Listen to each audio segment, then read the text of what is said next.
سلام، امیدوارم که حالتون خوب باشه. امروز میخوایم برای نوجوانای عزیزمون ویدیو درست کنیم.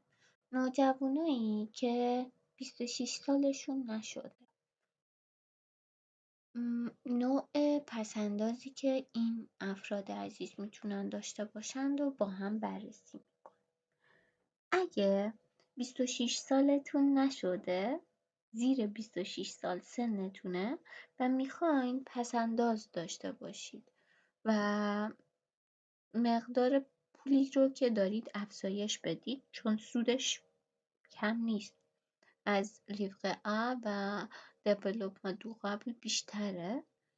میتونید دفترچه لیفق ژون که دفترچه جوان هست رو باز کنید که نرخ بهره‌اش توسط دولت تعیین میشه با در نظر گرفتن تورم و پولتون رو هر وقت خواستید میتونید برداشت کنید.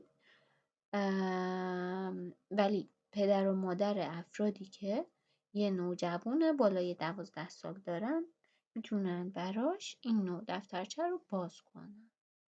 حالا با هم شرایط و چیزهای مختلفش رو بررسی میکنیم. شرایطش چیه که بتونن برای یه دونه نوجوان دفترچه باز کنن؟ 3 تا شرط باید داشته باشه.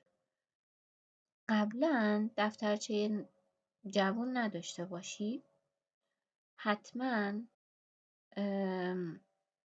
محل اقامت اصلیت فرانسه باشه و بین 12 تا 25 سال باشه سن و میتونی این دفترچه جوان رو با دفترچه های دیگه مثل دفترچه های پسنداز دیگه مثل دفترچه آ ترکیب کنی.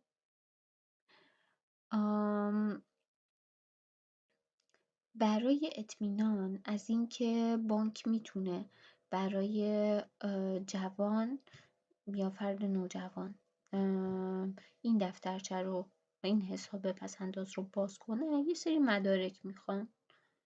اینکه فرد بیاد بگه که من رزیدنسم کشور فرانسه است و قبلش دفترچه جوان نداشتم،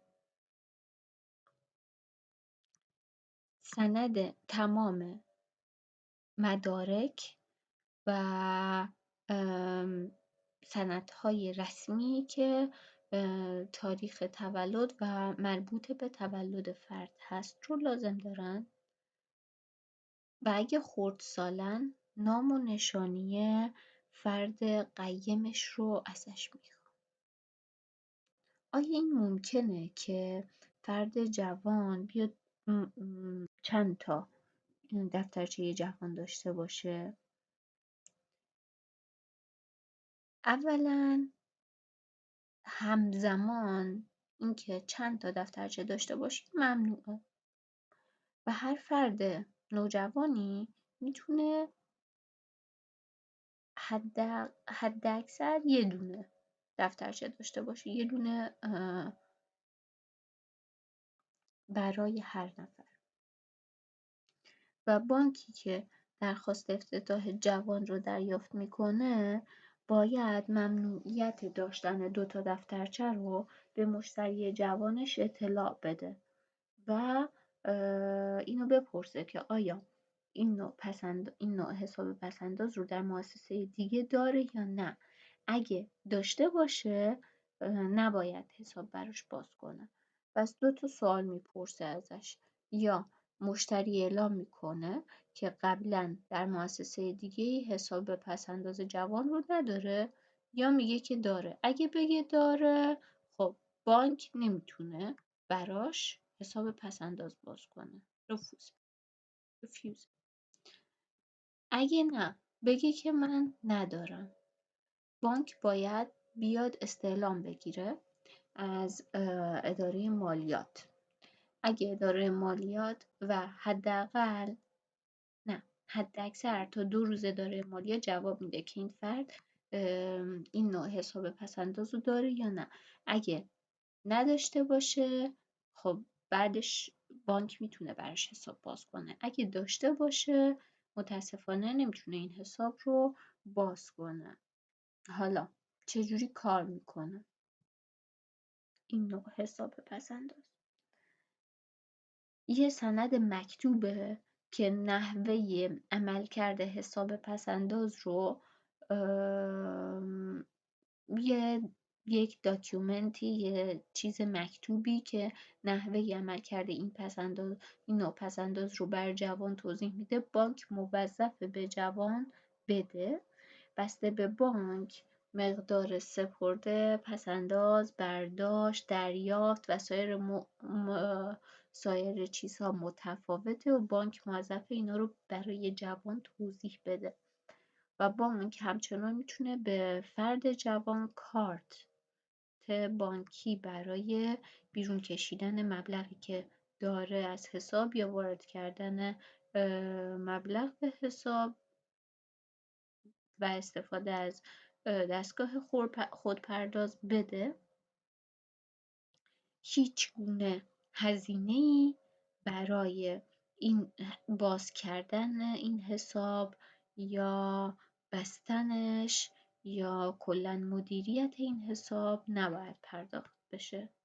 نباید بانک هیچگونه مبلغی رو از جوان بگیره. مبلغ اولیه‌ای که فرد جوان میتونه به این حساب بریزه چقدره؟ باید حداقل 10 یورو به این حساب پول ریخته بشه.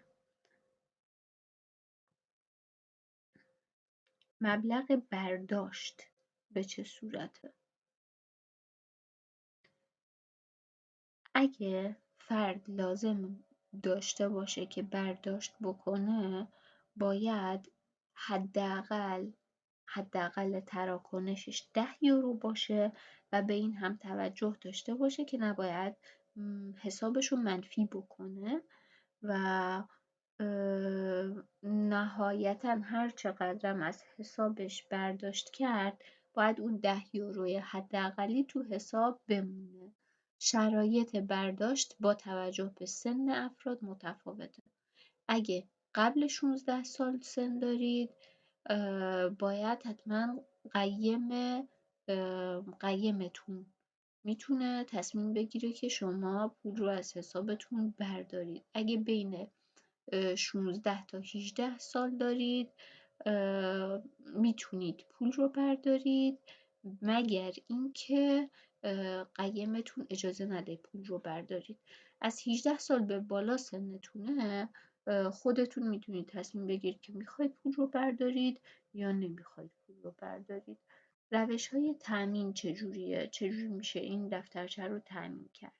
خب میتونید به صورت چک، برداشت نقدی یا با انتقال از حساب جاری مبلغ رو به حساب این دفترچه جوانتون بفرستید یا ازش برداشت کنید و بعد مثل حسابهای قبلی که بررسی کردیم بعد 1 جولای 2023 این اجازه داده شده که از بانک دیگه‌تون که حتی این نوع حساب توش باز نیست به این حساب جوانتون پول بریزید یا ازش پول برداشت کنید. حالا سقفش باید چقدر باشه؟ کلا سقف دفترچه 1600 یوروه. زمانی که بانک به این مبلغ رسید بازم میشه سود اضافه کرد، ولی با سود میتونه از این مبلغ بیشتر بشه.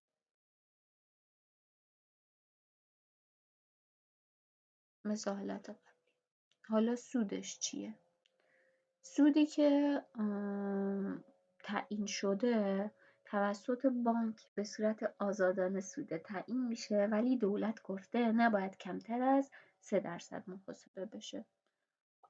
شرایط محاسبهش مثل حالتهای قبلی 1/16 هر ماهه. اگه قبل 15 پولی واریز بشه به سپردتون 16 بررسی میشه. اگه پولی برداشت بشه نرخ بهره‌تون به آخرین روز ماه قبل محاسبه میشه. اگه بین 1 تا 15 برداشتی صورت بگیره. اگه از 16 به بعد باشه، واریزی به سپردتون 1 اولین روز ماه بعد میاد، نرخ بهره‌تون رو حساب میکنه. اگه برداشت صورت بگیره از 16 به بعد میاد 16 ماه رو برای محاسبه نرخ بهره در نظر میگیره. مثل حسابهای قبل 31 میان چیز میکنن، سود رو محاسبه میکنن، سود سالیانه رو محاسبه میکنن و در نظرش میگیرن مالیاتی که باید پرداخت بشه چقدره. خوشبختانه مثل حالتهای قبلی مالیاتی به این نوع پسنداز اعمال نمیشه و در نظر گرفته نمیشه مالیات براش. حالا اگه جوان چجوری میتونه این حساب رو ببنده؟ بسته شدن این حساب در 25 سالگی. اگه شما باید حداکثر تا 31 دسامبر سالی که 25 سالتون میشه دفترچه‌تون رو خودتون ببندید. در غیر این صورت بانک میاد خودشونو میبنده و بعد از بسته شدنش این مبلغی که توی این حسابه به حساب دیگه‌تون واریز میشه. اگه توی اون بانک حساب دیگه‌ای ندارید، مبلغ به صورت معلق در میاد که بعدش خودتون بیاید تکلیفش رو روشن بکنید. و یه حالت دیگه هم داره که میبندنش، 2 تا حالت داره، یا 25 سالتون بشه یا حالت دیگهش که شرایط رو رعایت نکرده باشید. اگه به هر کدوم از شرایط هنگام باز شدن دفترچه احترام نذارید، دفترچه بسته میشه و پس از بسته شدن مبلغی که به اعتبار حساب جوان ریخته شده به حسابی که تعیین شده واریز میشه. و اگه حساب ندارید به یه حساب معلق واریز میشه که بعد بیاید تکلیفش رو روشن کنید. امیدوارم که مفید بوده باشه.